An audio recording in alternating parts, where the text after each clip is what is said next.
Hello, everyone. Ian McMillan here from Fanside. I'm joined today by Victor Cruz, former NFL wide receiver, Super Bowl winning wide receiver with the New York Giants. Victor, I want to start things off talking about the current edition of the New York Giants because I'm sure you've been watching them. It was a tough first six quarters of their season, to say the least. 40-0 to the Cowboys, down 20-0 at halftime against the Cardinals in game two. What do you think that locker room was like at halftime against the Cardinals in that second game? Because that was a weird situation for them to be in. Yeah, I don't anticipate it being pretty in there. I think there was a lot of expletive words being used and a lot of things just to get the guys to snap out of it. It kind of felt like we were just in this like lull from the last game and couldn't turn it on, and couldn't just turn on that gear to play well. And I think there were some adjustments made by the coaching staff, both offensively and defensively, to kind of get these guys to right the ship. And they came out in the second half and played a different brand of football almost immediately. So Yeah. it was fun to watch. The first two quarters, the first six quarters weren't that fun to watch, but the last two were fun because that felt like the team that we expected to come out of the gates versus Dallas in week one, and we didn't get that. So the fact that they came around in week two was fun to watch. Victor, you are partnered with Captain Morgan. I'm going to talk to you about that here in a moment. I do want to focus on this Giants team a little bit more, though. Have you ever been in a situation similar to where that Giants team was in, like where basically for six quarters at the start of a season, a whole offseason of getting hyped up, this could be our year. We won a playoff game last year. Let's take a step forward. And then the first six quarters could not have gone worse. Have you ever been in a similar situation where just nothing seems to be going right for a team? Yeah, definitely. Maybe not in this particular circumstance, especially coming off of last year and kind of the morale was high and new coaching staff and another year and all of that good stuff. But definitely been in those moments where you have those lulls within a game or within a season, might lose a couple games in a row, and you're just trying to figure it out again, for sure. But it's tough. You got to fight back. You got to reach within yourself and your teammates, and you got to make sure that you're putting your best foot forward first and foremost, and then rallying the troops and kind of getting them together. But it's easier said than done. You got to bank on that leadership. You got to bank on that coaching staff, making sure that they're putting the guys in advantageous positions, making the necessary adjustments, which I think they did beautifully in the second half in week two. But yeah, it's tough as a team, as a teammate, as a player, as an individual to kind of get through those lulls and get through that hump because sometimes it feels like you don't even know what's going wrong. You're just like, man, it's just all going wrong for us right now. And how do we dig ourselves out of this hole?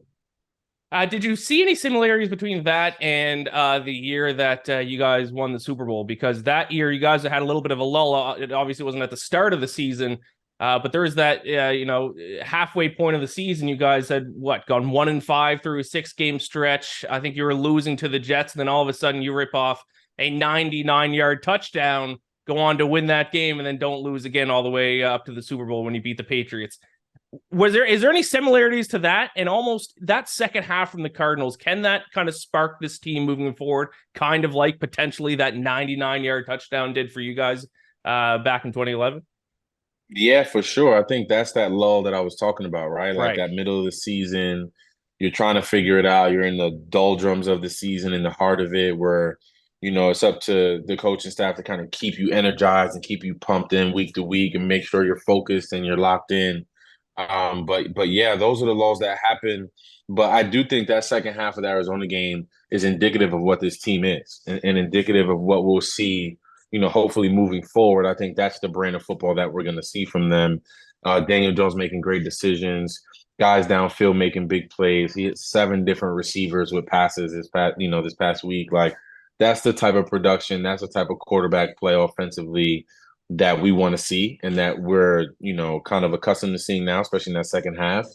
And that's the brand we want to see moving forward. So those laws are going to happen. Whether, some teams are lucky and they have those laws, like Kansas City comes to mind sometimes where they have those kind of laws, but Mm. they're able to squeak games out and win 17-6 and things like that. You know what I mean? So we have to understand that within those laws, we have to play better and we have to dig a little bit deeper so that we don't fall 40-0 and can win, games like 21-6 or like 17-10. Like those games are the ones that build character and bring you to the next phase. I want to ask you about one of these situations kind of involving the New York Giants, kind of more involving a former player for the New York Giants, Kadarius Toney, who Mhm. I would say didn't handle the situation with the Giants the best, and now he's in Kansas City. Mhm. You've played for the Giants, you're a receiver for the Giants, you know what it's like to play in front of New York media. Would you agree he might not have handled it the best, and what could he have done for things to have gone a little bit differently? Yeah, I'm sure if you ask him, he'll tell you the same, that just things didn't go well. I just think, when you get to a team, sometimes it's just not your fit. Like sometimes the team just may not be the one that's right for you, whether that's personality wise, whether that's the front office and the coaching staff not meshing with you and you just not being somebody that fits within the scheme of what they're trying to do.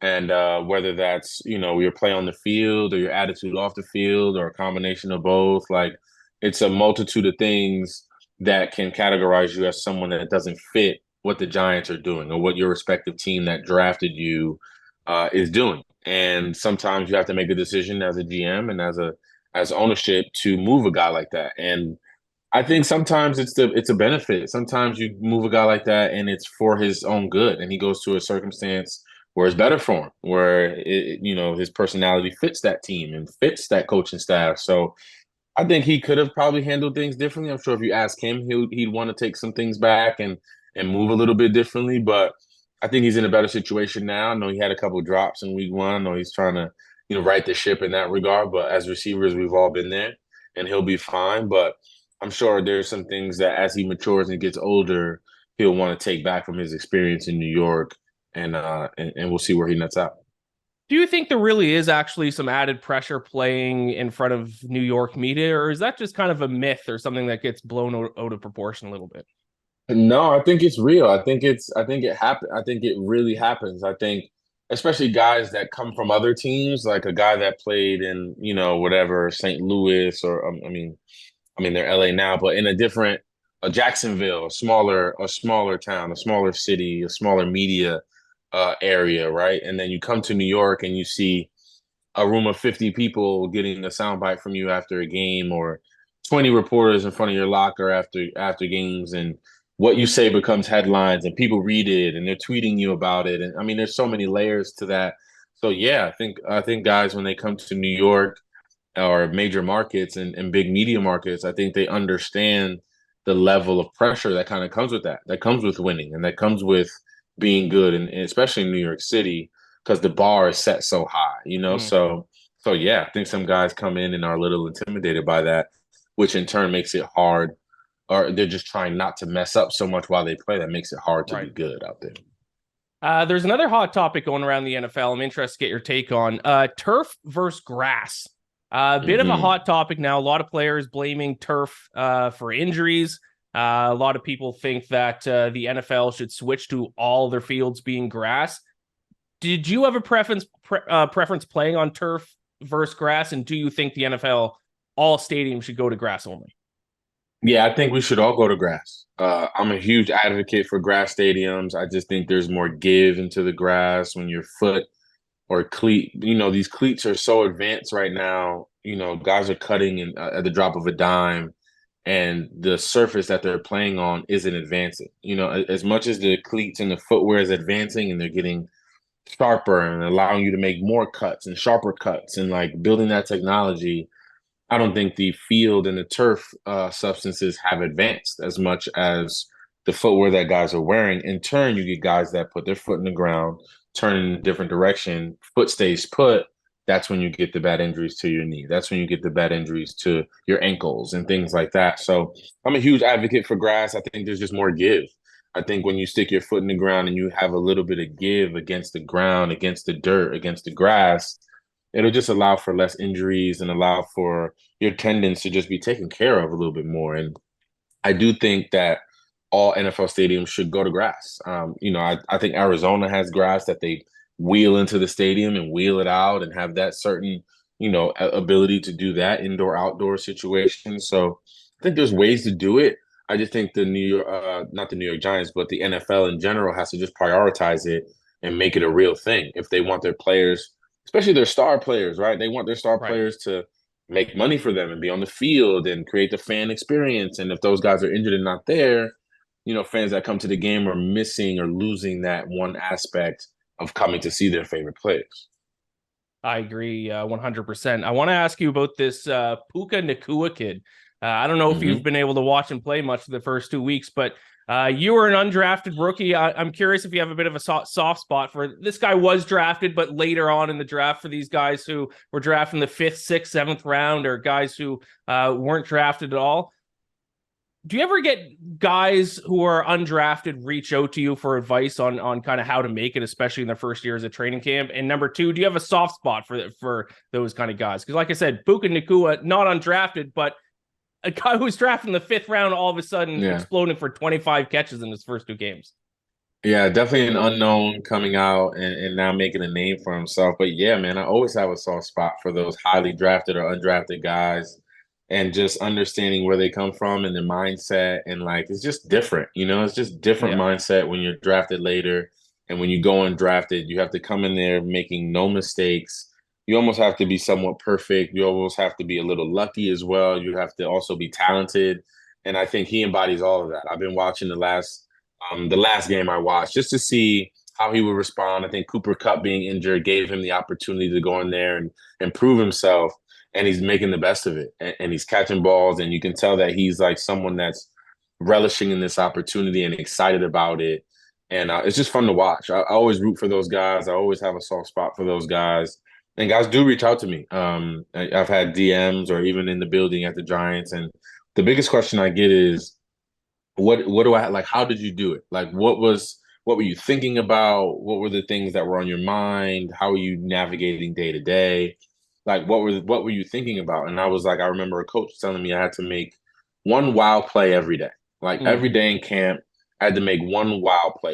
And that could be in the meeting room. That could be me knowing somebody else's position when I'm not supposed to, or knowing what everyone else has on the football field during a route combination, during a play, when I technically just play one position. So I knew that as an undrafted guy, I needed to learn as much as I can. I don't know where I'm going to be plugged in at any point in time. So I need to know everything. So I always relay that. Just make sure you know more than the guy next to you, or just as much as the guy next to you, because you never know when your moment's going to be called and dialed on, and you got to be ready. Yeah, and going for 145 yards and 3 touchdowns in a preseason game certainly helps too. That helps. That definitely helps a little bit. Yeah. Victor, tell me about your partnership with Captain Morgan. Yeah, I've been partnering with Captain Morgan for about 3 years now. First doing the Fan of the Year experience, which you can still log into and nominate yourself or a friend or anyone that you feel like is a Fan of the Year candidate due to their fandom. All now through October 2nd, you can go on Captain Morgan to go do that and look up and find someone, whether it's your family member, whoever it is. And also doing some stuff with followthecaptain.com. You're going to see different ads popping up all over the place, whether on your big screens that'll be there this weekend or on your phones, on all these different ads. And you'll see a QR code. Click on that QR code, follow all the information. You'll be able to unlock all these different adventures and all these different things that come about. And after 3 years, they're letting me do a watch party this time.